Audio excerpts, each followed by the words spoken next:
Old friends are like old memories. They always remind you of your past, and we are reminding ourselves of the past episodes from this week of Good Company for the Best of Good Company with me, Hollie Taylor.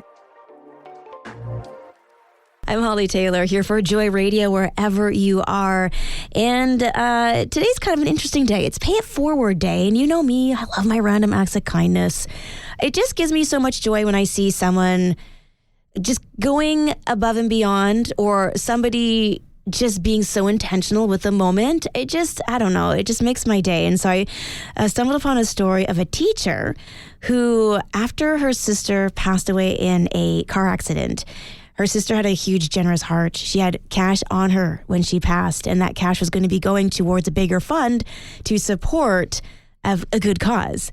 Well, in memory of this sister, the teacher decided to challenge her students. And so, with her having the $100 and she added to it, she gave a little bit of money to each student, and they had to go back into the community, do something kind with the money they were given, and report back on their stories. It was a class project.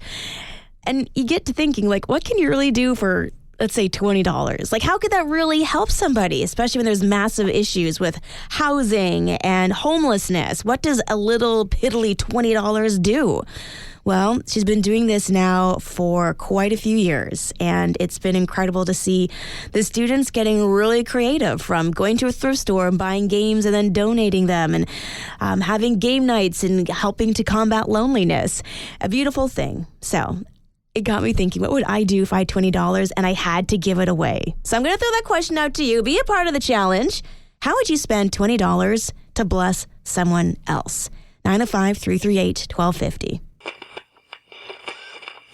Now, we're talking about the kindness challenge. $20 a teacher gave her students, and then they had to do something with it to show kindness. Not a lot of money, but there are definitely incredible things that you can do with just $20. That's the cool thing about kindness. It doesn't even have to cost a cent. Sometimes it's honestly as monumental to smile and acknowledge someone's existence and say, hi. It's startling. I do this for people on the street when I'm walking to get my coffee. Producer Mike makes fun of me all the time. He's like, stop being so nice to people. They get a little startled, but they always smile back. Maybe it's the face I'm making. I don't know, but it's just cool to know that someone finally feels seen in that moment. Anyway, I digress because Sylvia texted in. She said that she'd want to start some kind of coffee train at a drive-thru. I love that idea. We've talked about it before. Sylvia, I hope you get a chance to purchase the coffee for the person behind you next time you go to some coffee place.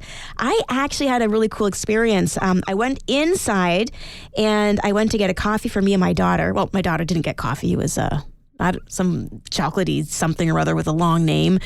And when I went to pay, they said, oh, a lady has given a gift card. She loaded it with about $14 or something. And she's like, do you want me to use this for your drink? I was like, yes, thank you. And the lady happened to still be in the store, so I got to say thank you. And she said, everyone looks like so glum these days. I just wanted to brighten up someone's day. And I said, well, thank you. Brightened up my day for sure. So she actually put the money on a gift card for the store then to use. I thought that was a really cool idea. Text message here from Ed. You can text into 905-338-1250. Ed says he'd go to the grocery store and purchase 2 of those pre-packaged grocery bags. They're $10 each. $20 well spent, I'd say. Thanks, Ed. I'm Hollie Taylor, and yeah, we've experienced a ton of change over the past 5 or so years. It's been a lot, and as a mom of 2 who are in elementary school, I've seen a lot of changes when it comes to school and learning. I mean, my youngest, she spent her first couple of years in school and everyone was wearing masks. She went to French immersion, and I'm going to tell you that is not the best, as kids will learn because they see how your mouth is moving. So imagine taking that away from a bunch of little kids, learning how to enunciate and learning different languages. So there's definitely a lot of hurdles that teachers are dealing with now that no other teacher generation have had to experience. Some of those changes also happen to include that some students now just really can only learn in a one-on-one kind of environment. That's during core learning phase of their life, that's what they got. And so they don't really know what to do when they're given assignments and they have to work on it independently. So it's been very interesting. submitting your homework. Not happening as much. Now, mind you, I know that some schools and different school districts will have you won't be able, you can't fail. So you hand in your homework or not, you're not going to fail. And so there's not that same kind of repercussion. So I wonder if that also has something to do with that. Attendance. I used to be so worried about my kids missing school. Now a sniffle, I'm like, stay home. We'll fix it in post. Just because I don't actually find that they lose a lot of momentum if they miss a day or two of school. I feel like they're just at a good point, and I don't feel like they learn a ton in a given day. There's time to make up what's lost because now there's so many different, IEPs and different kinds of learning situations that I think does make the teachers more aware of the different learning styles, but might also then slow down that process of being able to move ahead in some of the curriculum. Now, maybe you're a teacher and you have something else that you would like to add about the changes, or maybe this is not a thing in your school, but there have definitely been some conversations I've had with my teacher friends, and they've said, a lot of kids also dealing with mental health issues. So a lot for our little ones to deal with. Now, there's some good things too. But those are just some of the changes that I think we'll question. We'll question in 10, 15, 20 years. Could we have maybe done this a little differently? Yeah, you live and you learn. I'm Hollie Taylor, and I had to pick up my kids early from school yesterday, and I had the most fascinating moment. I truly realized I was old. Producer Mike, he's laughing. Your time will come, my friend. I'm not laughing at you. You're laughing with me? Yeah, I'm laughing really hard. I'm laughing a little bit at you. Okay, so cutest thing. It's an elementary school, and the kid goes into the office. He has to call home, and the office administrator said, okay, go over there, use the phone. And he's like, where? There. What? That thing. Oh. Do you know how to use the phone? She had to go step by step. Okay, pick up the handheld thing. Yeah, you got that. Okay, now dial 9. Now the number, and then he was just holding it in his hand. And she's like, "Do you know what to do with the receiver?" No.